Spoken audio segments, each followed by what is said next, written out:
Guys আমি শুনেছি এই চিপস গুলোর প্যাকেটের ভেতরে টাকা পাওয়া যায়, কিন্তু যদি আমি একটা প্যাকেট থেকেই টাকা পাওয়ার আশা করি তাহলে সেটা হয়তো সম্ভব না। সেই জন্য আজ আমি বাজার থেকে পুরো 10 প্যাকেট চিপস কিনে নিয়ে আসি, কারণ একটা না একটা প্যাকেট থেকে তো টাকা বেরোবে, আর যদি একটাতেও টাকা না বেরোয় তাহলে ভেবে নেব এটা পুরোটাই ফেক। প্রথম প্যাকেটটা খুলে দেখি, অ্যাজ ইউজুয়াল যেটা ভেবেছিলাম সেটাই হলো, 1 টাকাও নেই। এবার দ্বিতীয় প্যাকেট, এর মধ্যেও কোনো টাকা পেলাম না। ভাই আদৌ এর মধ্যে টাকা পাওয়া যায় তো, নাকি আমার পুরো 50 টাকাটাই জলে গেল? তোমরা কমেন্টে জানিও কোনোদিনও পেয়েছো কিনা। তো যাই হোক, এরপর 3 নম্বর আর 4 নম্বর প্যাকেটটাও একসাথে খুলে নেব।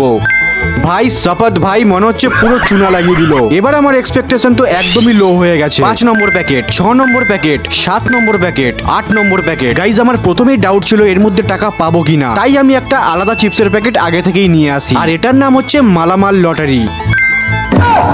লাস্ট প্যাকেট, আর এর থেকে কি বা আশা করা যায়? ও ফাইনালি ভাই একটা 10 টাকার কয়েন পাওয়া গেছে। তোমরা হাইয়েস্ট কত পেয়েছো কমেন্টে জানিও।